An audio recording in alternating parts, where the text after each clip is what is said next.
अस्सलाम वालेकुम, आप देख रहे हैं पाकिस्तान टुनाइट। मैं हूं सैयद समर अब्बास। नाजरीन, अगला हफ्ता पाकिस्तान तहरीक इंसाफ के लिए इंतहाई अहम करार दिया जा रहा है, जहां एक तरफ साइफर केस का कंक्लूड होने जा रहा है, दूसरी जानिब जो एक और अहम केस था बानीचे में तहरीक इंसाफ और उनकी अहलिया के हवाले से यानी इद्दत पे निकाह केस, उसका फैसला भी आने वाला है।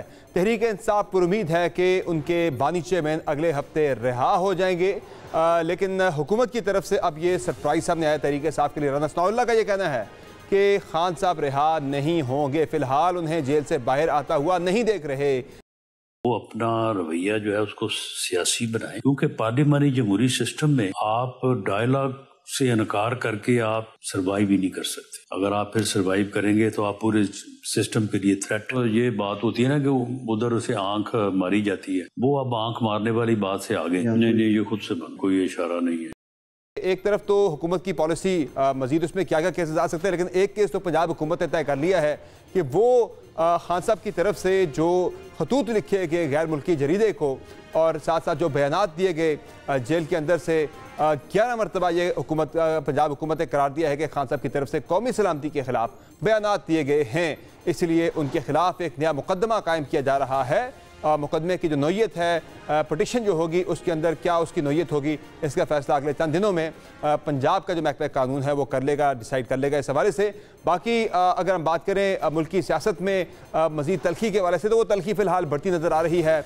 इदारों के दरमियान टकराव भी फ़िलहाल तेज़ होता हुआ नज़र आ रहा है। इस पर हुकूमत ने तो ये एक इंदिया दिया था शहबाज शरीफ साहब ने कि आसिफ अली जरदारी को इंगेज किया जाएगा, उनसे ये दरख्वास्त की जाएगी कि वो इदारों के दरमियान सीज़ फायर करवाएं, तस्फिया करवाएं, लेकिन फ़िलहाल उस तरफ भी मामला जाता हुआ नज़र नहीं आ रहा, बल्कि ये टकराव की कैफियत जो है ये अगले हफ्ते चूँकि कुछ अहम केसेस हैं जिनमें मज़ीद बढ़ती हुई नज़र आ रही है। तहरीक इंसाफ की पॉलिसी, तहरीक इंसाफ की स्ट्रेटजी, इस सारी सूरत हाल में क्या होगी, बात करेंगे पाकिस्तान तहरीक इंसाफ के मर्जी तर्जुमान रऊफ हसन साहब से। बहुत शुक्रिया रऊफ हसन साहब हमें प्रोग्राम में ज्वाइन करने के लिए। सर ये बताइए कि एक तो आज 25 मई है और आपकी 25 मई 2022 की जो आपकी मूवमेंट थी, जब आपका आगाज़ हुआ था, एक लॉन्ग मार्च आपने किया था, उसको आज 2 साल हो गए हैं। 2 साल से तो अब आप यानी एक दूसरी 25 मई आज आप गुजरी, आपकी एक अभी आप एहतजाजी मूवमेंट के मोड में ही हैं। ये मज़ीद कितनी 25 मई आपकी गुजर जाएंगी इस एहतजाजी मूवमेंट के अंदर, और कब तक आपके जो अहदाफ हैं वो आप हासिल कर लेंगे, क्योंकि आपके पार्टी जो कायदे हैं वो अभी तक जेल के अंदर है। समर साहब थैंक यू। देखिए, जब कोई आप एक विजन लेके आगे चलते हैं, एक कमिटमेंट लेके आगे चलते हैं, तो फिर वक्त जो है वो अपनी रेलेवेंस खो देता है। तो यहाँ हमारी नज़र जो है वो वक्त के ऊपर नहीं है, यहाँ हमारी नज़र सिर्फ़ और सिर्फ उस विजन को एकम्प्लिश करने के लिए जो कि हम लेके चले हुए हैं, वो है एक आइनी और कानूनी पाकिस्तान। और 2 साल गुजर गए, आप बिल्कुल सही कह रहे हैं। आज हमने उसके सिलसिले में एक बयानिया भी जारी किया है। ये वो वक्त था जबकि एक्चुअली रियासत के जबर और जुल्म का आगाज़ हुआ था, फसाइयत का आगाज़ हुआ था। आज 2 साल के बाद भी वो कम नहीं हुआ, बल्कि उसकी शिद्दत में इजाफा होता गया। पिछले हफ्ते में आपने देखा होगा कि कितने इंसिडेंट्स ऐसे हुए हैं जिसमें कि PTI को अननेसेसरीली अनजस्टली टारगेट किया गया है।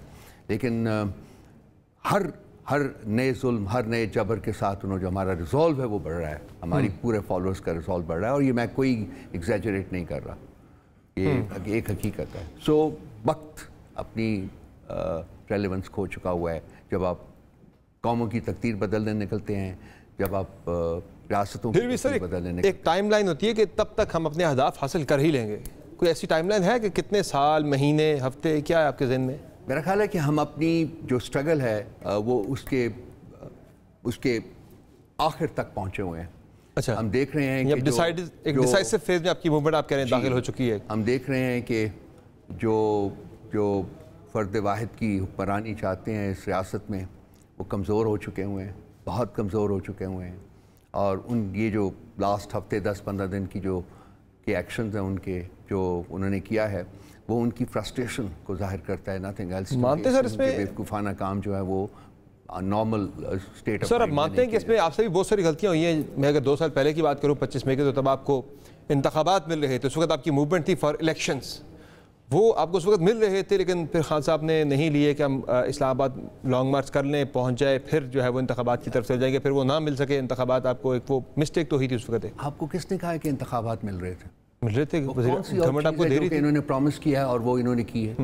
कुछ नहीं था, ऐसी कोई हकीकत नहीं थी कि हमें इंतखाबात मिल रहे थे।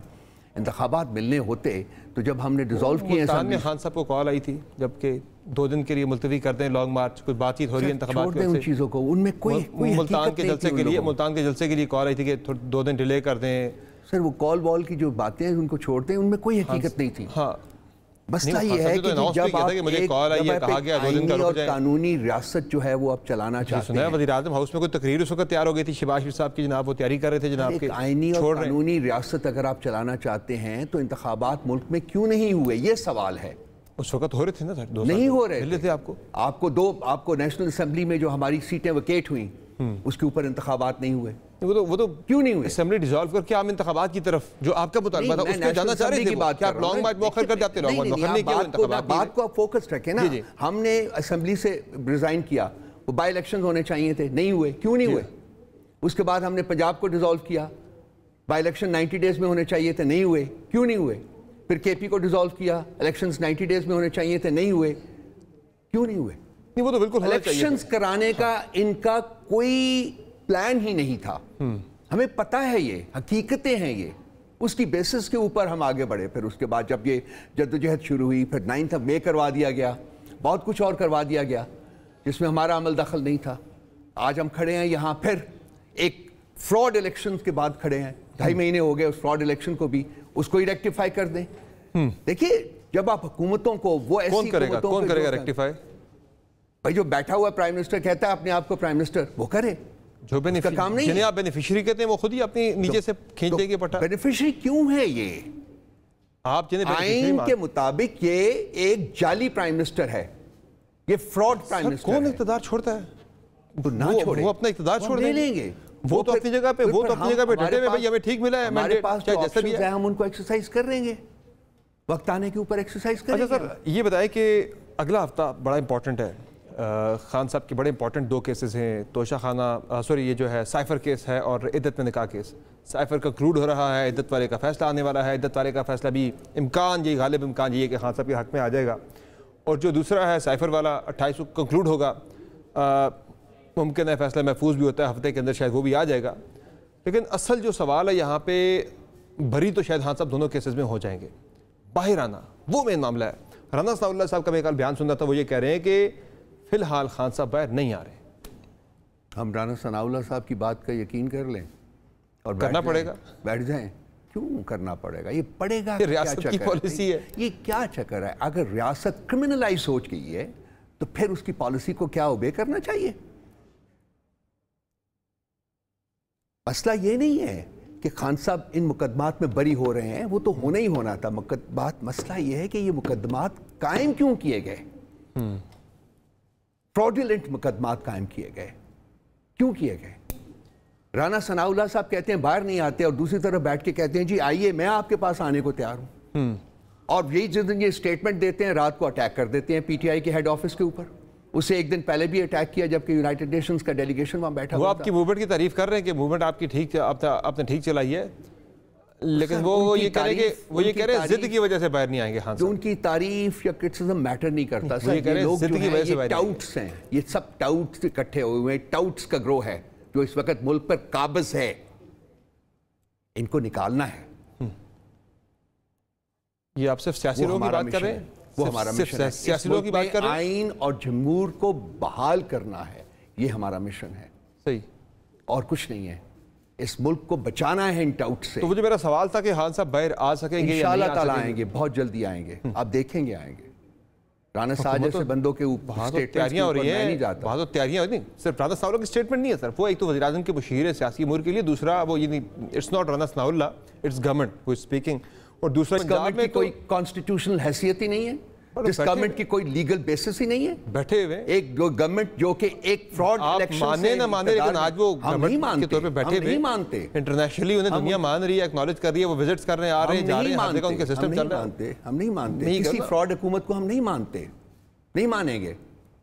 लेकिन मामला यह है कि वो बैठे हुए वज़ीर-ए-आज़म हाउस में तमाम इख्तियारात के साथ बैठे हुए हैं, तमाम इक़्तिदार के साथ बैठे हुए हैं। आपका मानना ना मानना सिर्फ डमीज हैं, वो उनके लिए शायद मैटर नहीं करेगा इतना ज़्यादा। मुझे सिर्फ ये बता दें कि अब तो पंजाब में भी कार्रवाई की तैयारी हो रही है। कल आपने सुनी होगी खबर छोड़ने दे कि पंजाब काबीना ने खान साहब के खिलाफ कार्रवाई का फैसला किया है। भाई कि वो ये कह रहे हैं कि 11 मरतबा खान साहब ने कोई ये जो कौमी सलामती के खिलाफ जो है वो बयानात दिए, खतूत लिखे गार्डियन में, और बाकी उन्होंने कहा आपका काम है कि आप उनको प्रमोट करें rather than talk of constitution, democracy. वो तो मैं आपसे ये पूछ रहा हूं कि उन्होंने केस का प्रमोट करते हैं, वो एक जो फ्रॉड और मैं प्रमोट नहीं कर रहा, आई एम नॉट प्रोमोटिंग ये पंजाब गवर्नमेंट का, मैं आपको फैसला बता रहा हूं, उनकी पॉलिसी बता रहा हूं। लेट देम डू व्हाट आपके लीडर के बारे में जेल में रखेंगे भाई, we will do what we need to do. कैसे करेंगे? करेंगे ये जो 9 महीने से रखा है, ठीक है ना, हम लगे हुए हैं, हम अपनी स्ट्रगल जारी रखेंगे, हम कॉम्प्रोमाइज नहीं करेंगे। That should be enough for you. मैं ये जानना चाह रहा हूँ, ये आपका कारकुन भी जानना चाहेगा कि स्ट्रगल के जरिए कैसे बाहर आएंगे। कारकुन को छोड़ दें हमारे ऊपर, हाँ, हम पता है वो कारकुन क्या चाहता है, कैसे बाहर आएंगे। हम चाहते हैं कानून और आइन के तकाजों के मुताबिक वो बाहर आएंगे। जैसे ये 4 मुकदमे बस्ट हुए हैं, आइंदा 4 भी बस्ट हो जाएंगे। क्या गारंटी है नया ना बन जाए? नया मुकदमा बना रहे हैं भाई, बना ले। चोर और डाकू से और क्या आप एक्सपेक्ट कर सकते हैं कि उसने एक और फ्रॉडुलेंट किस्म का मुकदमा बना देना? और क्या एक्सपेक्ट करते हैं आप? Do you expect any decency from them? Do you expect any subservience to constitution और rule of law from them? No, we don't. अच्छा, वो खतूत वगैरह जो थे वो चूंकि आपने ड्राफ्ट किए थे, तो वो खतूत को भी लेके वो कह रहे हैं भाई कौमी सलामती के खिलाफ ये सारी बातें हुई है, खान साहब ने जो की। देना उनको, मैं तो कहता हूँ I don't want to waste my time discussing them, let them do what they want to do, we will do what we have to do. अच्छा, करने दें उन्हें। What you have to do वो क्या है? जो हम आइन और कानून के तकाजों के मुताबिक काम करते हैं वो हम करते रहेंगे। उसके बाद पीसफुल एजुटेशन का हमारे पास ऑप्शन है, हम वो भी एक्सरसाइज करेंगे। बात कई दफ़ा मैं आपके प्रोग्राम में कह चुका हूँ। एजुटेशन वाला मामला तो फिलहाल जरा आप जलसे नहीं कर पा रहे, वो बड़ा मसला आपके लिए बना हुआ है ना। अब मुझे अब देखेंगे क्या होता है, चंद दिनों में क्या होता है, अब देखेंगे। आपके खिलाफ भी एक आ गई है पिटीशन तौहीन अदालत के हवाले से, सच सुप्रीम कोर्ट ऑफ पाकिस्तान में। Is it important to be discussed in prime time program? Let them do it. तो फिर क्या डिस्कस करें आप? जो आपसे सवाल करते हैं आप कह रहे हैं कि ये डिस्कस करने की जरूरत नहीं है। उन्होंने फिर क्या डिस्कस करें आप बता दें। तौहीन अदालत की कुछ पिटीशन दी है, let the court act, will see it. अगर आपको बुलाया जाता है तो क्या आप वहां जाके हमारी लीगल टीम डिसाइड करेगी क्या करना है। They are the ones who know who are going to handle the case. वो आपका बयान कोट कर रहे हैं जो आपने chief justice Islamabad high court के बारे में दिया था। जब आएगी, हमें आती है, कॉल आएगी, हमारी लीगल टीम हैंडल करेगी, उसको बताएगी कि क्या करना है, हम कर देंगे। ये जो चल रही है इस वक्त सूरत हाल जुडिशरी और एग्जीक्यूटिव के दरमियान एक जो लड़ाई चल रही है, तनाव नजर आ रहा है। जरा आपने भी काफ़ी बयान दिए हैं भाई कि नजर आ रही है ये चीज़ वाकई एग्जिस्ट कर रही है, जो कि खतरनाक है। आपके पार्टी चेयरमैन ने तो यहाँ तक कहा भाई कि सीज फायर कर ले फिलहाल। तो ये लड़ाई आपको कहाँ जाके मुंतज होती हुई नजर आ रही है? इसका रिजल्ट क्या निकलता आपको नजर आ रहा है? किस इंतहा पे जाती हुई नजर आ रही है? ये आइन और कानून की रिवाइवल में ख़त्म होगी जाके, वो नुक्ताए अंजाम है। आइन और कानून ने रिस्टोर होना है इस मुल्क में, अगर इस मुल्क ने आगे जाना है। जो अवेकनिंग है जुडिशरी के अंदर, वो एक बहुत खुश आइंद हकीकत है और ये फैलता जा रहा है। ये अवेकनिंग जो है, इट्स स्प्रेडिंग अक्रॉस। इसके ऊपर मेरा आर्टिकल भी आया था, silent revolution it is taking place in the country today. लोग तंग पड़ गए हैं इंटिमिडेशन से, लोग तंग पड़ गए हैं इंटरवेंशन से, लोग तंग पड़ गए हैं आइन और कानून की वायलेशन से। कोई एक लिमिट होती है भाई। ये awakening is the best thing that could have happened. सही। And I hope it continues and it spreads. और आपकी अदालतें आइन और कानून के मुताबिक फैसले सादर करना शुरू करती हैं। बाय द वे गवर्नमेंट जो है वो उस साइड से तो वो ये कह रहे हैं इसे एक्टिविज्म करार दिया जा रहा है, और वो कह रहे हैं ये सहूलतकारी है पीटीआई की, कुछ जजेस को ब्लेम करते हैं इस वाले से। बहरहाल एक वो डिफरेंट डिबेट है, लेकिन इसमें अब ये बताएं कि ये मामला आप कह रहे हैं कि ये है अवेकनिंग है, लेकिन कुछ खबरें इस तरह की आ रही हैं, इत्तलात इस तरह की आ रही है कि शायद गवर्नमेंट मज़ीद रजिस्ट करेगी, कि कुछ फैसलों पर वो कहीं हम मानते ही नहीं है फैसलों को, ये गलत फैसला है कि वो जजेस पे जो है वो बाइसनेस का इल्ज़ाम लगाते हैं। मामला इस तरफ ही जाता हुआ नजर आ रहा है। उनका ऑप्शन है, वो जाने और कोर्ट्स जाने।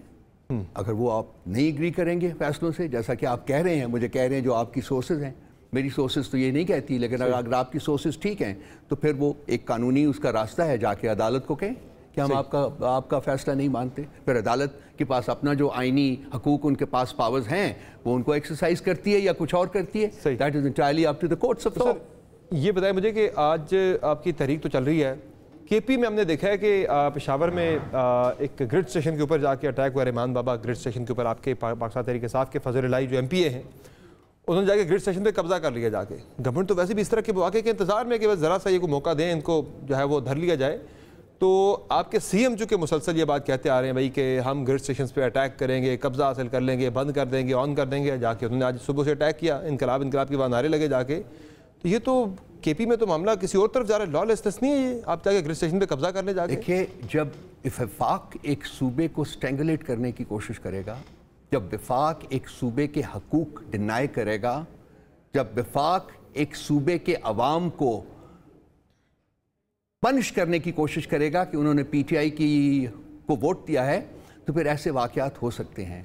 सिर्फ केपी में लोड शेडिंग नहीं है सर, सब सुन लीजिए, पंजाब में लोड शेडिंग, आप हौसला रखें, सुन लेना जी। बलूचिस्तान में, अमीन गंडापुर साहब चीफ मिनिस्टर हैं, वो इसको हैंडल कर लेंगे, उनको छोड़ दीजिए, वो हैंडल कर लेंगे। लेकिन एक बात मैं क्लियर कर दूं कि further strangulation of KP rights जो है वो कोई एक्सेप्ट नहीं करेगा, कोई एक्सेप्ट नहीं करेगा। ये वफाक ने बिल्कुल जिस दिन से ये हुकूमत आई है, उन्होंने कोशिश की है कि केपी का सूबा जो है वो चल ही ना सके। ये आइन और कानून के मुतसादम है, ये एक्सेप्ट नहीं किया जाए। ये तो नेपरा की पॉलिसी भी है, जहां लोड शेडिंग ज्यादा है, जहां पे रिकवरी ज्यादा, वहां लोड शेडिंग ज्यादा होगी। ये पूरे मुल्क के लिए यूनिवर्सल है, ये कोई केपी के लिए अलग से नहीं, ये नहीं है। आपका कहना बिल्कुल गलत है। ऐसे ही है। बाकी सूबे जो हैं वहां भी लोड शेडिंग, वहां भी चोरी है, लेकिन उनको फंड्स भी मिल रहे हैं, उनको सब कुछ मिल रहा है, जबकि केपी को पनिश किया जा रहा है for what the other provinces are being rewarded.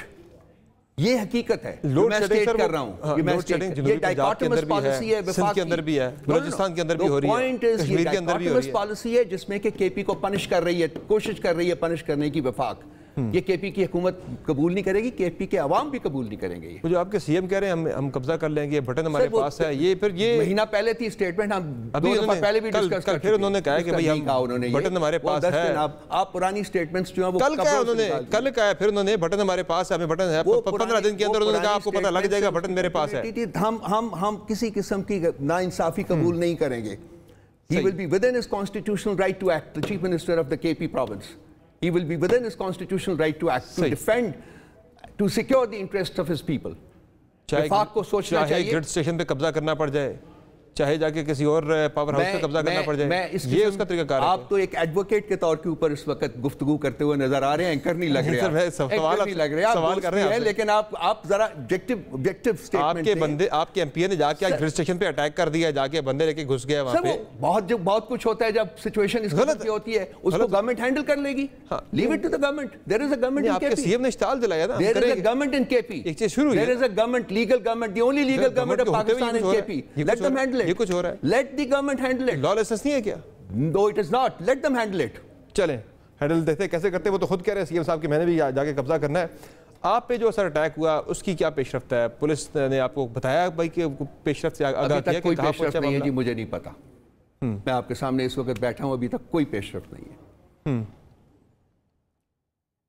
क्यों पुलिस ये पुलिस वाले को बुला के नहीं, जो उनकी रिपोर्ट है अभी तक की, वो जो उन्होंने तैयार की है, मेरे साथ कुछ मेरे भाई शेयर नहीं किया। मैं आपके सामने बैठा हूं। आपने पूछा उनसे पेशरफ्त के लिए कि भाई 4 दिन या 5 दिन हो गए, अभी तक किसी का कोई राब्ता नहीं हुआ। आपने भी राब्ता नहीं किया या उन्होंने? भाई मैं क्यों राब्ता करूं भाई? कंप्लेनेंट आप पे मेरे साथ है, वो ठीक है, हमने तो एफआईआर फाइल कर दी हुई है, उनके पास पड़ी हुई है, अब उन्होंने एक्ट करना है ना। सही, मैं क्यों जाऊं पीछे उनके? मेरे साथ तो जो होना था हो चुका है, मैंने तो सफर कर लिए, आज भी सफर कर रहा हूं। यू कैन सी, ऐसा ही है, राइट?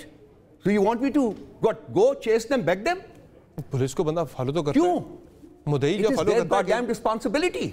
मुद्दई फॉलो करता है। आप उनको पकड़ाते क्यों नहीं? यहां बैठ के आप कोर्ट में बुलाते कि आपने अभी तक 4 दिन में क्यों नहीं पकड़ा लोगों को? ये उनसे पूछें, उन्हें करना चाहिए। I have submitted my FIR. हाँ. Now it is for them to act, to go and catch those people who assaulted me, and I know they will not. अच्छा, नहीं करेंगे। क्यों आपको ये कॉन्फिडेंस है कि वो नहीं करेंगे? बिकॉज हमारा एक्सपीरियंस है उनके साथ डील करने का। अच्छा, वो सिर्फ जो इलेक्ट्रिसिटी और तेजी दिखाएंगे ना, जब पीटीआई का हेड ऑफिस जब है उसको असॉल्ट करना है, वो रात के अंधेरे में भी पहुंच जाएंगे, कर देंगे। जब यूएन की टीम वहां बैठी हुई है और वो फिर भी 150 बंदा लेकर चढ़ दौड़े थे हमारे उनकी मौजूदगी में, जहां उन्होंने करना है वहां बड़ी तेजी होती है। लेकिन जहां इंसाफ की बात होती है वहां वो डिलीवर नहीं करेंगे इंसाफ, क्योंकि ये मामला इतना मुश्किल था नहीं ट्रेस करना। तो कहता हूं 1 घंटे में पता चलना चाहिए, because everything is safe in the CCTV footages, right? सब कुछ है, आप भी चलाते रहे, सब चैनल चलाते रहे। तो जियो फेंसिंग 9 मई को तो 24 घंटे में 10,000 बंदा पकड़ लिया था। ये 4 बंदे नहीं पकड़ सक रही पुलिस, बट सारा हर प्रूफ उनके सामने मौजूद है। एक टीवी के सामने का प्रूफ भी है, CNN के सामने का भी प्रूफ है। जी हाँ, वही लोग थे, चारों वही लोग थे। सही हो गया। क्यों नहीं पकड़ते उनको? बिकॉज दिल में चोर है, सही है। बिकॉज किसी को बचाने की कोशिश हो रही है। आई डोंट सीक हमदर्दी, आई सीक जस्टिस। नहीं, वो जस्टिस Which is not- हम आपके साथ हमदर्दी कर सकते हैं। आप justice दोस्त उन्होंने की करना है। हैसियत, Justice आप उन्होंने दोस्त की करना है। हैसियत Justice से, उन्होंने आप करना है। दोस्त के साथ जस्टिस, आई सीक जस्टिस। सही है। सर ये बताएं मुझे कि मौलाना फजल रहमान के साथ मामलात कहाँ पहुँचे? हो जाएंगे आपके साथ इन्हें तहरीक का हिस्सा बन जाएंगे? Are you confident? Broad understanding हो गई है, स्पेसिफिक्स तय हो रहे हैं।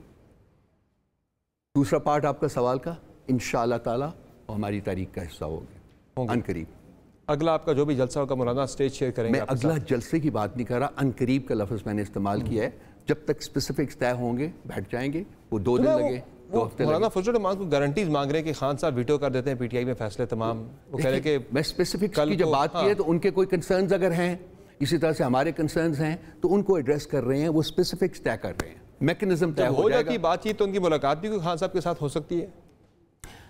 डिपेंड करता है बहुत से फैक्टर्स के ऊपर। सबसे इंपॉर्टेंट फैक्टर होगा कि क्या गवर्नमेंट ऐसी मुलाकात होने देगी। सही, ये डिपेंड करता है। सही। बहुत शुक्रिया सर आपने प्रोग्राम की नाज़रीन आपने Thank तस्वीर you. की रऊफ हसन साहब की, जिनका कहना है कि मौलाना फजल रहमान के साथ बेसिक्स पर इत्तेफाक हो चुका है, बाकी मजीद बातचीत जारी है। प्रोग्राम में एक ब्रेक लेंगे, ब्रेक से वापस आएंगे, बात करेंगे एक और अहम इशू के वाले से। हमारे साथ रहिए।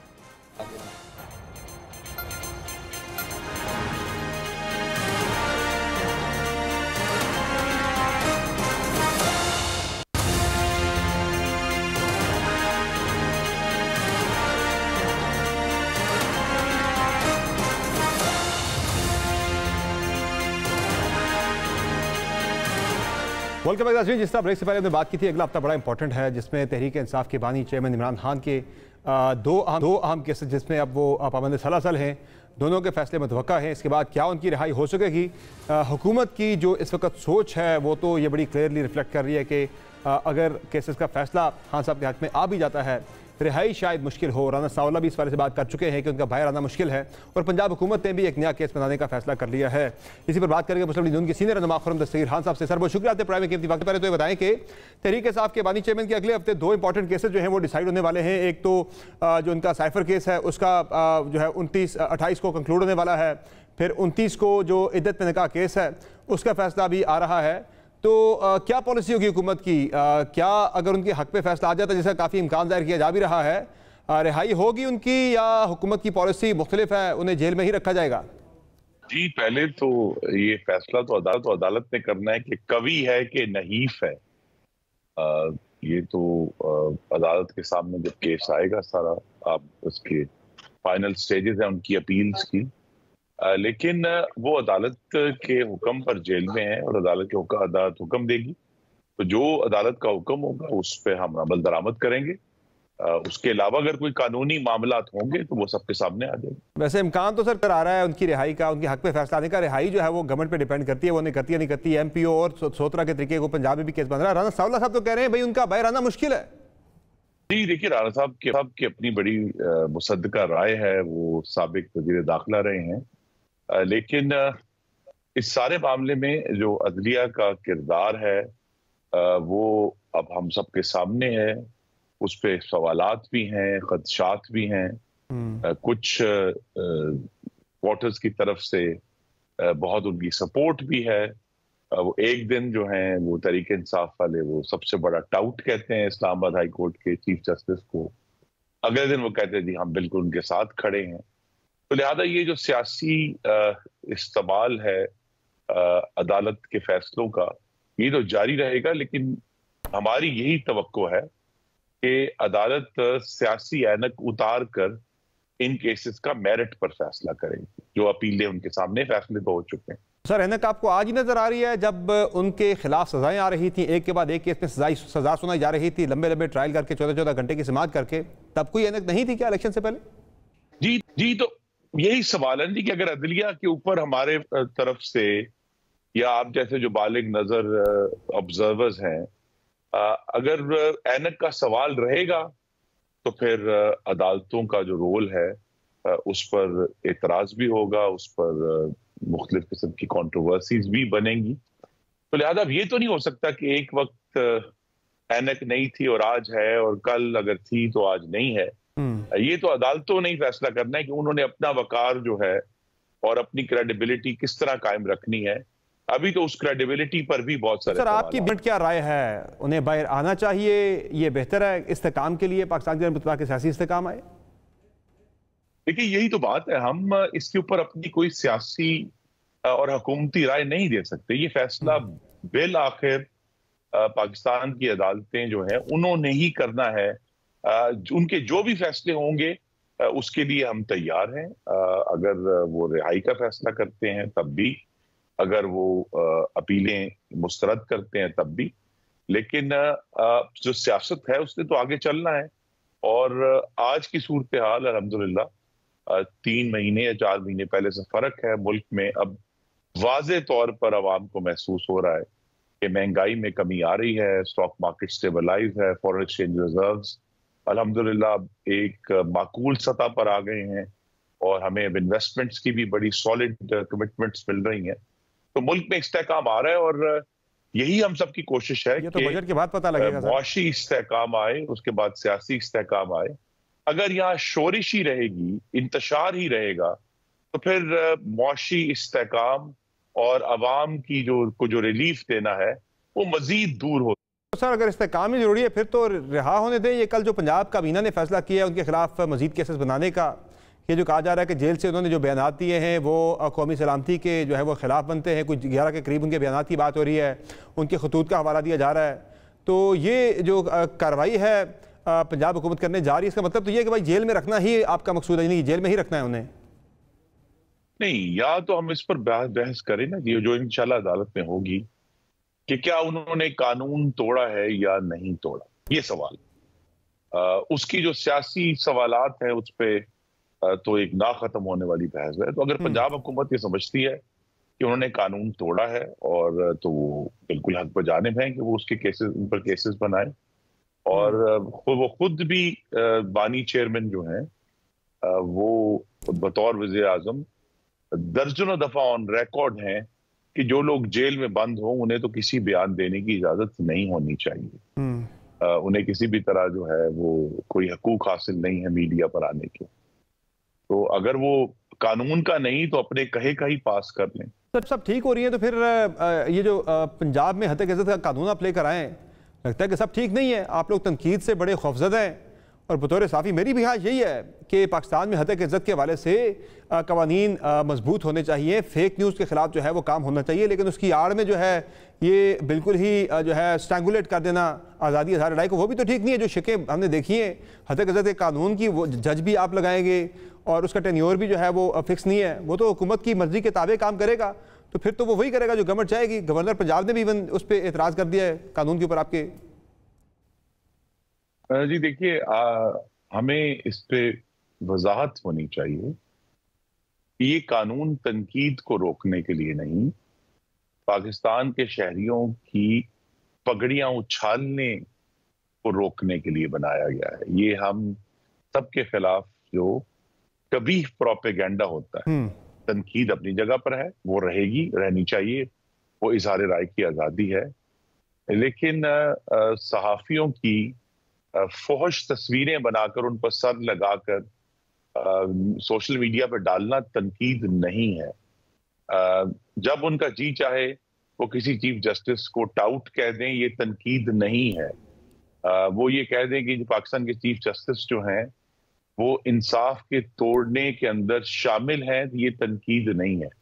ये एक मुस्तकिल और खास तौर पे मियां साहब भी कहते थे बुक से भरे जजेस की बात करते थे, जोर है, लेकिन कोई भी जमात इससे मुस्तस्ना नहीं है कि हमें तो ये जो हद तक इज्जत है उसका जो बेहतर लफ्ज अंग्रेजी में है, जो स्लैंडर और लाइबल है, उसको रोकने का कानून बनाना है। तो ज्यादा तनकीद तो जारी रहेगी, हुकूमती पॉलिसियों पर तनकीद जारी रहेगी और जारी रहनी चाहिए अगर किसी को इख्तलाफ है। तो सर फिर ये आपके तरफ से अलकाबात से पुकारा जाता था, गोगे, पिंकी, जादूगरनी, इस तरह के जो अलकाबात थे, ये भी फिर तज़हीक है ना, इसे भी फिर आप तनकीद नहीं कह सकते थे। मरीम नवाज साहिबा खुद इस तरह के अल्फाज से जो है वो तनकीद किया या तज़हीक किया करती थी।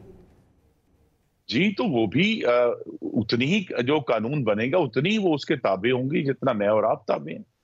उनको भी इस पर गौर करना पड़ेगा कि कौन सी चीज जो है, मैं फिर कहूंगा कि तनकीद और तज़हीक का फर्क हमें जानना है, और खास तौर पे जो जाती हमले हैं, खानदानों तक पहुंचना और उनके कॉन्डक्ट के बारे में गुफ्तगू करना।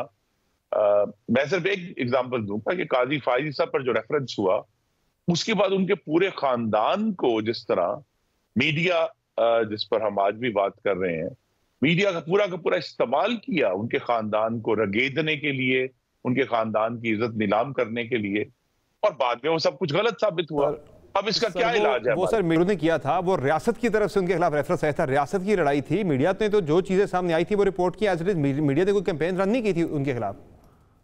देखिए, तो यहाँ ये जो कानून है ये रियासत को बचाने के लिए नहीं है, ये पाकिस्तान के हर शहरी को बचाने के लिए है। तो इस किस्म का हम इस पर बहस कर सकते हैं कि ये इलाज ठीक नहीं है, लेकिन बीमारी बड़ी कभी सूरत में रोजाना हमारे मोबाइल फोनों पर हमें नजर आती है, और बहरहाल हमें अपनी इज्तिमाई दानिश से, चाहे वो सूबाई असम्बली है, कौमी असम्बली है, कहीं ना कहीं मिलकर एक जमहूरी और आईनी तरीके से इसका इलाज करना है इस बीमारी। सर ये बीमारी तो आप कह रहे हैं ठीक है, वो बिल्कुल है, लेकिन उसका इलाज जो है वो आप सरदर्द के लिए कैंसर की दवा से आप उसका इलाज कर रहे हैं कि जो बिल आप लेके आए हैं हतक इज़्ज़त का, ये बड़ा सख्त बिल है और इसमें काफ़ी सारी शिकें जो है मैं आपसे डिबेट करने को तैयार हूँ जनाब के, बहुत सारे उसमें मुतनाज़ मामलात हैं, और जो साफ़ी तंजीमें हैं उन्होंने इस पर एतराज़ किया, उन्होंने रिजेक्ट किया इसको। अगर आप एतमाद में लेके करते तो वो ज़्यादा बेहतर होता। जी देखिए, एक तो बात यह है कि जमहूरियत तो राय, इख्तलाफ राय उसका बहुत बड़ा हिस्सा है। तो अगर ये किसी को खुशफहमी है कि जी सारे इतराज़ात दूर करके कोई बिल लाया जा सकता है, ये तो नामुमकिन है। लेकिन पंजाब की वज़ीर इत्तलात बड़ी मेहनती और काबिल खातून है, वो मुझे यकीन है कि अब जबकि इस पे मजीद नजरसानी का वक्त मिल गया है, वो इसको देखेंगी और जो जितने इतराज़ात मुमकिन हो सके वो दूर करेंगी।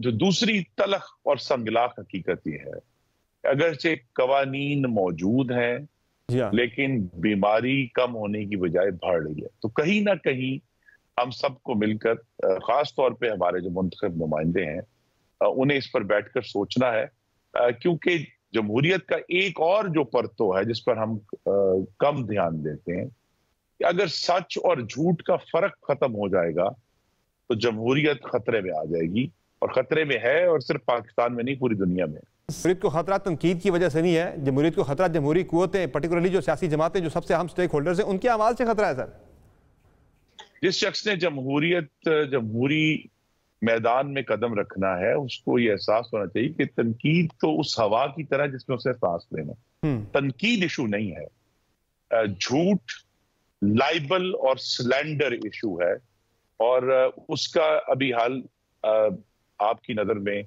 और बहुत सारे दूसरे लोगों की नजर में ये कानून का हल नहीं है। तो कोई कानून हरफ आखिर नहीं है, इसमें तरमीम होगी, और आज नहीं तो कुछ महीने बाद या एक साल बाद हम एक बेहतर कानून तक इंशाल्लाह पहुंच जाएंगे। और वैसे जमहूरियत को सबसे बड़ा खतरा जो है ना, वो इंतखाबात में शफाफियत के ना होने से है। जमहूरियत को सबसे बड़ा खतरा अवाम का इंतखाबी अमल पर एतमाद उठ जाने से है, कि वो वोट किसी को डालें फॉर्म 45 में, और वो जाके निकले फॉर्म 47 में किसी और को, हारा हुआ जीता हुआ डिक्लेयर हो, जीता हुआ हारा हुआ डिक्लेयर हो, जो हमने हालिया इंतखाबात के अंदर भी देखा है मामला। उससे जमहूरियत को ज्यादा खतरा कि आइंदा इंतखाबात में लोग जो है वो वोट डालने के लिए निकले ही ना।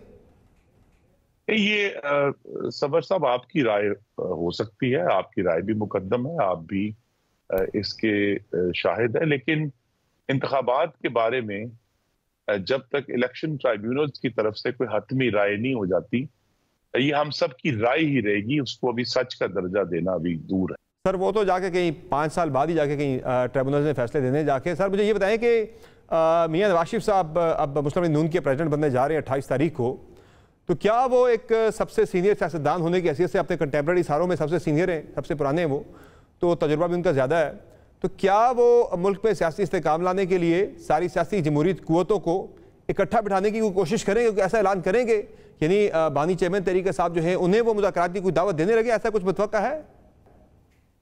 जी, उनकी तरफ से मुसालियत का ऐलान तो होगा, लेकिन मैं आपसे भी जानना चाहूंगा, क्योंकि हम आजकल बहुत मुज़ाकरात की गुफ्तगू होती है। जी हाँ।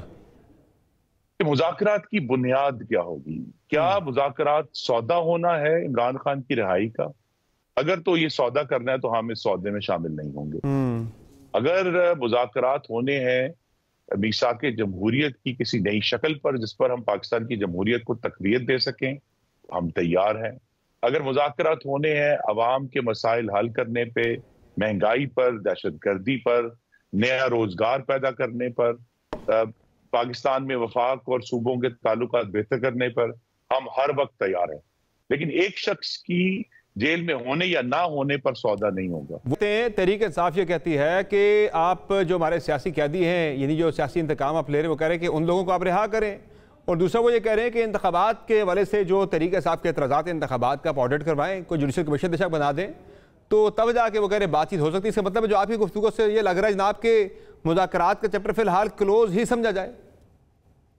नहीं, देखिए ना जी, ये तवक्को कि पाकिस्तान का पूरा आईनी बंदोबस्त एक शख्स या एक जमात को खुश करने के लिए नीचे से झुक जाएगा, ये तो नहीं होगा। जहां तक उनकी एक बात पे मैं जरूर मेरी सिफारिश भी है अपनी हुकूमत को कि वो शहरी जो 9 मई के वाकयात में जिनके खिलाफ शवाहिद और सबूत नहीं है, उन्हें फौरी तौर पर छोड़ना चाहिए। उसके अलावा तो बाकी तो उनके मुतालबात हम पहले भी सुन चुके हैं, सुनते रहेंगे। पाकिस्तान के अवाम ने एक फैसला दिया है, उनको 31% वोट पड़ा है, लेकिन 69% वोट उनके खिलाफ भी है। तो लिहाजा बजाय ये कि 69% झुके, बिल आखिर 31% को ही उस 69% को तस्लीम करना होगा। 31% को नहीं मानते, वो ये कहते हैं कि ये तो फॉर्म 47 वाला 31% है। वो कह रहे हैं फॉर्म 45 के मुताबिक जो है हम 69% बनते हैं, बाकी 31% बनते हैं।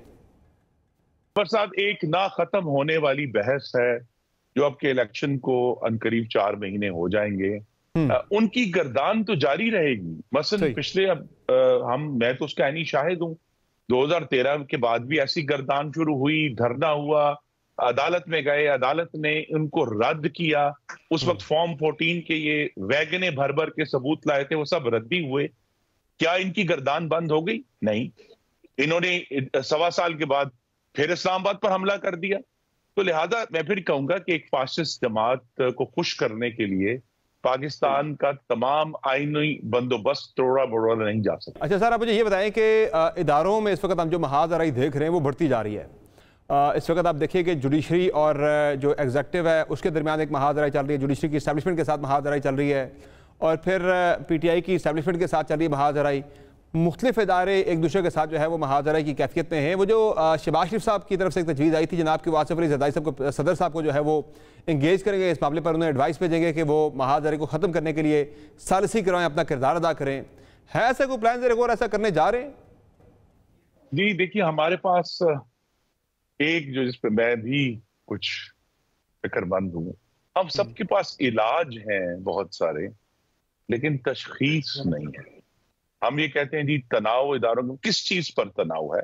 जब तक ये बात खुलकर नहीं होगी हम किसी इलाज तक नहीं पहुंच सकते। अच्छा सर, फाइनली ये बताइएगा कि पंजाब में पीपल्स पार्टी के साथ सुना है कि थोड़े से मामला जरा गर्मा गर्म हो गए हैं। पीपल्स पार्टी को बड़े तहफ़्फ़ुज़ात हैं कि पंजाब में मुस्लिम लीग नून की जो गवर्नमेंट है वो कमिटमेंट को ऑनर नहीं कर रही। अहम तकर्रियों में, अहम फैसलों में पीपल्स पार्टी को एतमाद में नहीं लिया जा रहा, जो पहले शराकत इक़्तिदार के फार्मूले में शामिल था।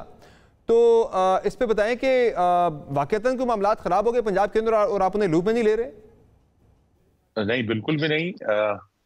जितना एतमाद वो सूबा सिंध में मुस्लिम लीग नून को फराहम करेंगे, उतना ही इंशाअल्लाह हम पंजाब में उनको फराहम करेंगे। वहाँ उनकी एक ओवरवेलमिंग मेजॉरिटी है, लेकिन अगर मुस्लिम लीग नून की इत्तेहादी है तो फिर हमारी बात उनको सुननी चाहिए। जिस तरह हमें पंजाब में अगरचे उनकी तादाद इंतहाई कलील है, लेकिन एक हवारी होने के नाते हमें उनकी बात सुननी चाहिए।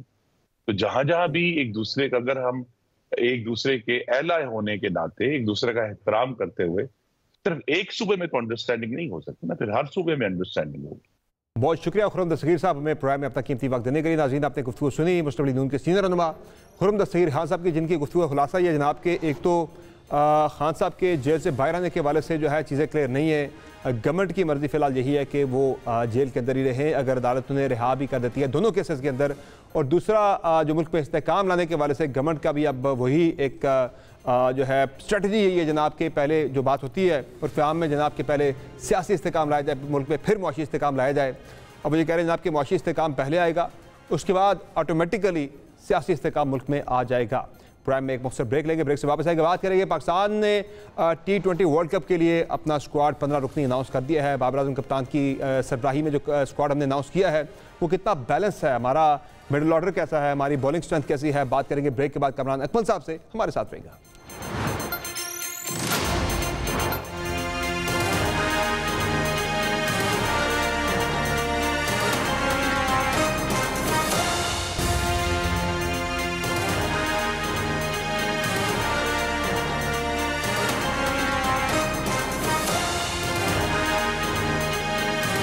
वर्ल्ड कप नाज़रीन, वर्ल्ड कप के लिए पाकिस्तान ने अपना कौमी स्क्वाड अनाउंस कर दिया है। 15 की स्क्वाड में शादाब खान को भी शामिल किया गया है। बाबर आजम तो कप्तान हैं, इसके अलावा मोहम्मद रिजवान और विकेट कीपर आजम खान को भी शामिल किया गया है टीम में। जो ओवरऑल टीम है उसमें हारिस रऊफ की वापसी हुई है। कैसी टीम है ये, कितना बैलेंस है टीम के अंदर, बात करेंगे साबिक टेस्ट क्रिकेटर कामरान अकमल से।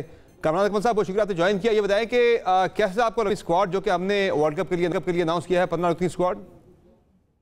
देखिए, सबसे पहले तो पूरे स्क्वाड को मुबारकबाद जो भी अनाउंस किए हैं वर्ल्ड कप के लिए, और हमारी दुआ, आप सबकी दुआएं, पूरे पाकिस्तान की दुआएं कि अच्छा परफॉर्म करके जीत के आए। अब अनाउंस हो गया, लेट्स सी कैसा परफॉर्म करते हैं। इंशाल्लाह उम्मीद है कि अच्छा परफॉर्म करेंगे। ये जो T20 सीरीज हो रही है इंग्लैंड के साथ, ये खेलेंगे अच्छी तो मेरे ख्याल से और अच्छा हो जाएगा, कॉन्फिडेंस आ जाएगा। उम्मीद है कंडीशन वाइज ये हमें अच्छी परफॉर्मेंस देनी चाहिए T20 वर्ल्ड कप में जहाँ पे हो रहा है। बैलेंस कैसा आपको लगा है टीम में कामी भाई? हम ज़्यादातर हमारे जो यानी कि है ओपनर्स तो हमने टीम में काफ़ी शामिल किए हुए हैं। मिडिल ऑर्डर में आपको लग रहे हैं मसाइल कुछ थोड़े से अभी हम स्ट्रगल ना करें थोड़ा सा जाके? पहले ज़रा बैटिंग पे आप कमेंट कर ले, फिर मैं आगे चल के ज़रा बॉलिंग की बात भी करता हूँ। देखिए, बैटिंग में आपको पता है एक ही पैटर्न सेटल हुआ है। थोड़ा सा मेरे ख्याल से कॉम्बिनेशन ज़रा ओपनिंग पे ज़रा डिस्टर्ब हुआ है, क्योंकि साइम अयूब को मौका दिया जा रहा है। वो अच्छा परफॉर्म नहीं कर रहा। लड़का बड़ा ज़बरदस्त है, टैलेंट है बहुत ज़्यादा है, लेकिन आपको पता है इंटरनेशनली परफॉर्मेंस देनी बड़ी ज़रूरी होती है। एक रेगुलर पेयर जो था ओपनर्स का, उसको चेंज किया गया है। बाबर और रिजवान का जो था, जी डेफिनेटली बैट्समैन देखें ओपनर ही हैं सारे। जो उस्मान खान को रखा वो भी ओपनर है, मिड ऑर्डर कोई नहीं है, तो सारी रिस्पांसिबिलिटी आजम खान और इफ्तिखार पे है। तो मेरे ख्याल से इसीलिए कोई मिड ऑर्डर नहीं रखा। लेकिन खैर क्या कह सकते हैं, अब फाइनल टीम अनाउंस हो गई है। अब एक ही मैच है इंडिया के साथ पहले राउंड में, उसके साथ तो आपको पता है किस टीमों के साथ मैचेस है, वो इतना हम लोगों को वरी नहीं करेगा। लेकिन यह है कि बैटिंग लाइनअप फॉर्म में है, थोड़ी रिस्पॉन्सिबिलिटी, थोड़ी बॉलिंग और बेहतर करे तो ज़्यादा अच्छा है। बॉलिंग में जिस तरह से हमने कम्बिनेशन हमारा बन रहा है बॉलिंग का, कमरान भाई जो हमारे पास एक अच्छा नए बॉल के तो बड़े काफ़ी बॉलर्स हमारे पास मौजूद हैं, जिस तरह से शाहीन शाह अफरीदी हो गए, नसीम शाह हो गए, मोहम्मद आमिर हो गए, इमाद वसीम में नया बॉल बहुत अच्छा करते हैं। तो बीच में जो हम आके फंसते हैं, ऊपर से तो हम विकटें ले लेते हैं, लेकिन मिडल के ओवर्स में हमसे विकटें अक्सर जो है हम नहीं ले पाते, जिसकी वजह से पाकिस्तान थोड़ा सा स्ट्रगल कर रहा है बॉलिंग में। तो क्या समझते हैं आप, शादाब खान हमारा वीक लिंक है, स्पिनर्स में हम कहाँ लैग कर रहे हैं, और हारिस रऊफ की वापसी कितनी इंपॉर्टेंट है टीम के लिए? देखिए, हारिस रऊफ की वापसी डेफिनेटली जब भी फिट हो तो इम्पोर्टेंट है T20 में। लेकिन मेरा कंसर्न ये है कि बीइंग ए प्रोफेशनल बनने के लिए ना आप सारी चीज़ें देख के चलते हैं, सिलेक्शन करते हैं। हारिस रऊफ अनफिट हुआ है, आपने मैच फिटनेस देखी नहीं है, डोमेस्टिक खिलाई नहीं है, डायरेक्ट इंटरनेशनल टीम में ले गए, आयरलैंड के साथ भी नहीं खिलाया, फिर आज वो खेला है। दूसरा, स्पिनर आपके पास एक ही स्पेशलिस्ट है, मिड ऑर्डर में आके हम लोगों को प्रॉब्लम आ रही है, आउट नहीं करके दे रहे, वहां पे हम लोग रन बहुत ज्यादा लीक कर रहे हैं। देखिए, ये जब तक पाकिस्तान को सामने रखते हुए, कंडीशन को सामने रखते हुए नहीं बनाएंगे टीम 11, सिर्फ ये अपने क्या नाम है वो सर्कल में रहेंगे ना, तो वहां से फिर इम्प्रूवमेंट के चांसेस नहीं होंगे। तो वहां से थोड़ी मेंटालिटी इनको चेंज करनी पड़ेगी। और बॉलिंग में डेफिनेटली पाकिस्तान टीम का वीक लिंक है कि फास्ट बॉलिंग ऑर्डर नहीं रखा। आमिर जमाल होता तो बड़ा जबरदस्त कॉम्बिनेशन होना था। ये मुझे एक प्रॉब्लम नजर आ रही है। और स्पिनर जो इब्रार को रखा है उसको खिलाया नहीं जा रहा, मुझे लग रहा है कंफ्यूज हुए हैं। शादाब खान के वाले से उनका रोल अभी तक समझ नहीं आ रहा कि उनका रोल टीम में क्या है। वो टीम में एज अ बॉलर खेल रहे हैं, वो टीम में एज अ यानी कि एक मुश्किल सूरत हाल आ जाए मैन ऑफ क्राइसिस एक बैटर के तौर पर खेल रहे हैं, क्योंकि बॉलिंग में आपने याद देखा होगा पीछे आयरलैंड वाले मैच में भी उन्होंने 60 रन तकरीबन कंसीड किए थे, आज भी उन्होंने 55 रन पड़े 4 ओवरों में, तो रन वो बहुत ज़्यादा कंसीड कर रहे हैं, तो इतनी ज़्यादा बॉलिंग अच्छा पड़ भी नहीं रहा, तो वो टीम फिर भी 4 ओवर पूरे वो करवा ही रहे हैं, तो उनका बॉलिंग में उनकी जगह अगर अब्रार को लाया जाए वो ज़्यादा बेहतर एक चॉइस नहीं हो सकती? सर ये समर भाई आप भी क्रिकेट थोड़ी खेलते हैं, समझ है, तो मेरे ख्याल से मेरा बेटा 10-11 साल का, उसको भी समझ है कि इब्रार को खेलना चाहिए। 2-2 ऑलराउंडर 3-3 ऑलराउंडर नहीं खेल सकते, आपको मिडल में जरूरत है स्पेशली स्पिनर की, तो क्यों नहीं खिलाते? आपने एक तो उसामा को गलती की है ड्रॉप करके, अगर आपने उसामा को नहीं लेके गए इब्रार को लेके गए तो उसको भी नहीं खिला रहे, तो मेरे ख्याल से कहीं ना कहीं ये गलतियां कर रहे हैं जो मेरे ख्याल से वर्ल्ड कप में एक्सेप्टेबल नहीं होंगी। तो अभी इनके पास मौका है, नो डाउट। शादाब अच्छा स्पिनर है, टीम में जब आया एज अ स्पेशल स्पिनर था, और इस पे ज्यादा जिम्मेदारी है। अब आप देखें कि 2-2.5 साल से वो इतनी अच्छी बॉलिंग नहीं कर रहा। यहाँ पे देखें अगर नामों पे जाना तो इंडिया की टीम में शुभमन गिल और के राहुल ड्रॉप ना होते तो मेरे ख्याल से पाकिस्तान को सामने रखते हुए 11 बनाओ। सेमीफाइनलिस्ट आपकी नजर में कौन हो सकते हैं T20 वर्ल्ड कप? स्क्वाड सारे सबके सामने आ चुके हैं।